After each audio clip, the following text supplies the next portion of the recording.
শুভ সকাল সবাইকে। আশা করি তোমরা সবাই অনেক ভালো আছো। তোমাদের আশীর্বাদে ভালোবাসো আজ একটু ভালো আছি। মিতালি মিঠাই লাইভ ব্লগে সবাইকে অনেক শুভেচ্ছা অভিনন্দন জানাই। আজকে সকালে ঘুম থেকে উঠে নিজের বিছানাটা নিজে গোছানোর একটু চেষ্টা করছি। অপারেশন হয়েছে আজ 5 দিন। মিঠাই আমার কাছে নেই, আমার ছোট মাসির কাছে রয়েছে। আমি যেহেতু অপারেশন হওয়ার পর পুরো ফুল রেস্টে আমাকে থাকতে হচ্ছে, ওকে আমি সামলাতে পারবো না। বাড়িতে দিদা রয়েছে, মা এসে আমার একটু ড্রেসিং করে দিয়ে যায়, ঘরের কাজগুলো গুছিয়ে রেখে দিয়ে যায়। আজ আসবে না। সকালে ঘুম থেকে উঠে আর ভালো লাগছিল না, তাই ভাবলাম নিজের বিছানাটাই একটু বসে বসে গোছানোর চেষ্টা করি। সেটা তো দেখে আমার দিদাও বকেছে, আমার মাও বকেছে যে যদি এখন এইভাবে কাজ করতে যাস, কিছুভাবে লেগে যায়, তাহলে তো প্রবলেম হয়ে যাবে, আরও সমস্যাটা বাড়বে। পড়ে আছে থাক, আমরা নয় আধ ঘন্টা পরে করব। কাজ করে করে এমন একটা অভ্যাস হয়ে গেছে, বসে শুয়ে থাকা যে কত কষ্টের আমার কাছে মনে হচ্ছে। বাড়িতে এখন কেউ নেই, দাদু গিয়েছে সকালে বাজারে, দিদা গিয়েছে কাজে, মা আসেনি। তাই আমি এই বিছানাটা গোছালাম। যত কষ্টেরই মনে হোক শুয়ে বসে থাকার, তবু আমাকে এখন রেস্টে থাকতে হবে। যত আমি রেস্ট নেব কয়েকদিন, তাহলে আমি তাড়াতাড়ি সুস্থ হতে পারবো। আমি জানি তোমরা অনেকে আবার আমাকে কমেন্ট করে বলবে কেন এখন কাজ করছে, এখন রেস্টে থাকো, কোনো সমস্যা হয়ে গেলে আমারই প্রবলেমটা হবে। বিছানাটা গুছিয়ে নিয়ে বাইরে এসে একটু বসলাম। মা মাথায় তেল মাখিয়ে দিয়েছিল, এখন তো শ্যাম্পুও করতে পারবো না, মাথাটা যেন কেমন ভারী হয়ে আছে। তেল তো মাখিই না খুব একটা, মাঝে সাঝে একবার কোনো রকম মেখে নিই, সেই জায়গায় আমি 1 সপ্তাহ পর মাথায় তেল। বাপরে, আমার কাছে কত বিরক্তকর। দাদু বাড়ি চলে এলো বাজার করে নিয়ে।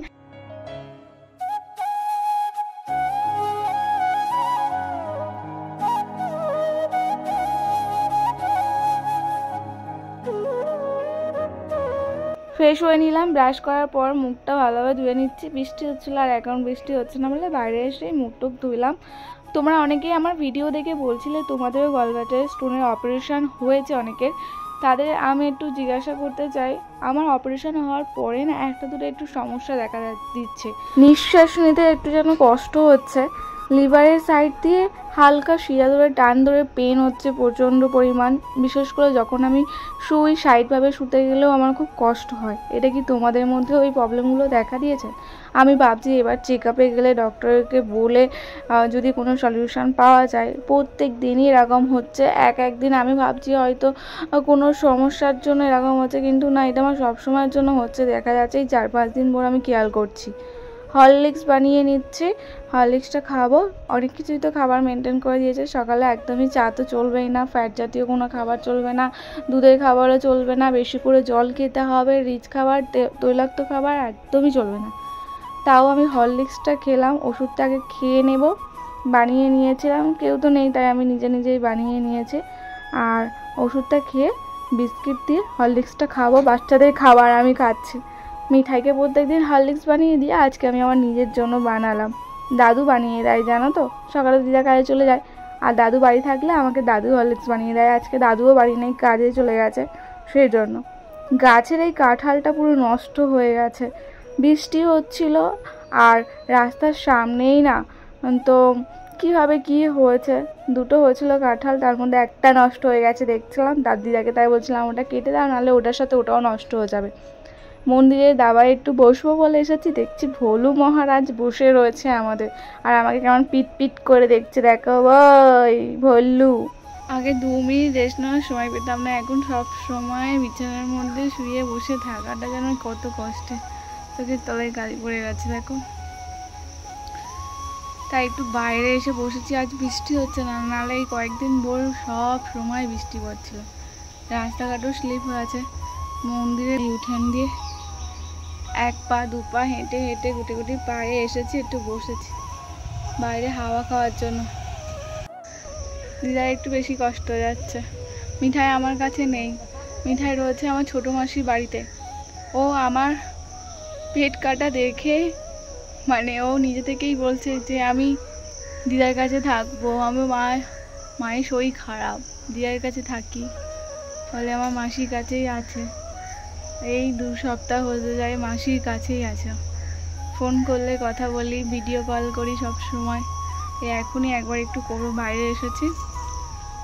আমার সেজো মাসির বাড়িতে এই 2 দিন আছে, না হয় ছোটো মাসির বাড়িতে ছিল। মাসি ডক্টর দেখাতে যাবে বলে সুজমাসির বাড়িতে রয়েছে, বোনরা সবাই একসাথে। বোনরা আছে না, ভাই বোনরা ছোটো ছোটো, তো তাই ওদের সাথে আছে বলে অতটা মানে কানাকাটি করছে না। আর সবথেকে বড় কথা, মিঠাই বুঝেছে যে মায়ের শরীরটা খারাপ, মাকে সুস্থ হতে হবে। একটুখানি মেয়ে বোঝে অনেক, কিন্তু খুব টেনশনে ছিলাম ওকে নিয়ে। মাসিরা ওকে খুব খেয়ালে রাখছে আর ও সবার সাথে মানিয়ে নিচ্ছে।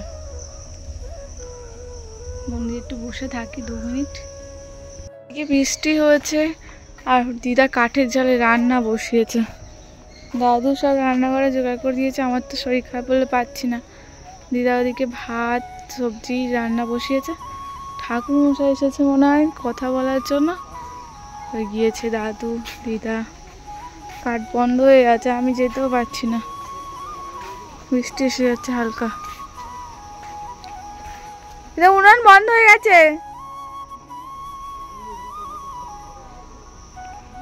আসছে, স্নান হয়ে গেছে, স্নান করেছি কোনো রকমভাবে। ড্রেসিং করতে হবে, তার আগে দুটো ভাত খেয়ে নেব। নিচে বসতে পারি না, তাই দুটো চেয়ার নিয়েছি, একটা চেয়ার আর একটা চেয়ারে বসেছি, চেয়ারে রেখে খাবো। দিদা রান্না হয়ে গেছে, তো এখন একদম সাদামাটা খাবার খেতে বলেছে, কোনো রিচ খাবার খাওয়া যাবে না।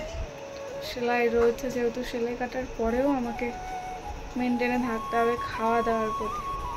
জল বেশি করে খেতে বলেছে। স্নান করে এসেছি না, হাঁপিয়ে গেছে পুরো। ড্রেসিং করার আগে দুটো ভাত খেয়ে নিই। নিচে বাবু হয়ে বসতে পারি না খেতে, তাই চেয়ারের ওপরে বসেছি। আর একটা চেয়ারের ওপর দিদা ভাত দিয়ে যাচ্ছে। প্রত্যেক দিন ঝোল ভাত খেয়েছিলাম, আজ দিদাকে বললাম আমার জন্য আলাদা করে ঝোল ভাত করতে হবে না, তোমাকে একটু আলু সিদ্ধ দাও, একটা ডিম ভেজে দাও, আর ঢ্যাঁড়স ভাজা করেছিল আমি একটু নিয়েছি। দুপুরের খাবার এটাই খাবো। আজ সত্যি তৃপ্তি হবে, দুটো ভাত খেতে পারবো হয়তো, কারণ আমি এই কদিন ভোর খেতেই পাচ্ছি না। ডো গিলতে গেলেও আমার কষ্ট হচ্ছে, বুকের ওখানটোকায় সেলাই আছে না 2-3টে, তাই তো দুটো আলু সিদ্ধ দিয়ে ভাত খেতে মজারই লাগলো খেতে। আজ আমার সেলাই ক্লাস থেকে সবাই এসেছে আমাকে দেখতে, আমি বাড়িতে এসেছি শুনেছি। আর বোন মনে হয় অনেকদিন পরে আজকে ক্লাসে গেলি না, সবাই এসেছে আমাকে দেখার জন্য। আমি সত্যি খুব খুশি, সব বান্ধবীরা এসেছে। আমি ভিডিও দেখি আমাদের ক্লাসের মধ্যে, ওই তো নামটা কি, ও ভিডিও করে দেখি। হ্যাঁ, সবাই এসেছে আমাকে দেখতে, কিন্তু মিঠাই নেই। কি খুশি, সবাই একটু হাই করে দাও। হাসতেও পারছি না।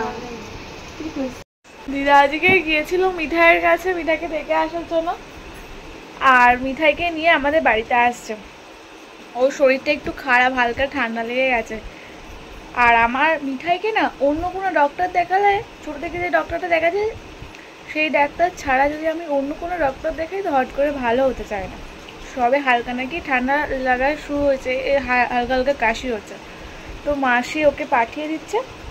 কালকে ডাক্তার দেখানোর জন্য আজকে দিদার সাথেই পাঠিয়ে দিচ্ছে মিঠাইকে। শুনে একটু খুশি হচ্ছি, মেয়েটার আবার শরীর খারাপ শুনে মনটাও খারাপ হচ্ছে। দাদু একটু মুড়ি মাখিয়ে দিয়েছে, ছোলা আলু শসা দিয়ে একটু চানা মতো করে মুড়ি খাচ্ছি, আর মিঠাইয়ের অপেক্ষা করছি মেয়ে আসবে। ভাই গেছিলো কাজে, কাজ থেকে বাড়ি ফেরার পথে দিদার সাথেই আসবে। দিদার ভাই দুজন মিলে একসাথে মিঠাইকে নিয়ে আসছে।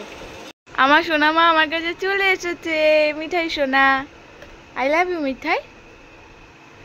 আজ দুজন মিলে এসে অনেকটা সময় ধরে গল্প করলাম। হ্যাঁ মা বলো। একসাথে অনেকক্ষণ গল্প করলাম। দাদু আমাদের জন্য একটি হরলিক্স বানিয়ে দিয়েছে, আমার জন্য 1 গ্লাস, মিঠাইয়ের জন্য 1 গ্লাস। দুজন মিলে বিস্কুট দিয়ে হরলিক্স খাবো। আমার সোনা মার সাথে আজকে আমি সময় কাটাবো, আজ কতদিন পরে। মিঠাই, দিদা বাড়ি গিয়ে খুব ভালো লাগছিল তোমার? দিদা খুব ভালোবাসছিল। তারপর তুমি কি করেছো এতক্ষণ ধরে? আমরা দুজন মিলে এই নিয়ে গল্প করছি জমিয়ে। আজকে বিকেল থেকে না একটু বসতে খুব কষ্ট হচ্ছে। আমি বসছিলাম, একটু 1 পা 2 পা করে হাঁটার চেষ্টা করছিলাম, কিন্তু এটা আমার উচিত হচ্ছে না। আমি বুঝতে পারছি যেটা আমার জার্নি হয়ে যাচ্ছে। আমি হসপিটাল থেকে ফিরেছি 3-4 দিন হয়ে গেল। তো আজ একটু শরীরটা ভালো লাগছিলো বলে সকাল থেকে উঠে একটু নিজের কাজটা করার চেষ্টা করছিলাম, কিন্তু একদমই উচিত নয়। শরীরের রেস্ট আমাকে পুরো বলেছে 3 মাসের মতো আমাকে রেস্টে থাকতে হবে।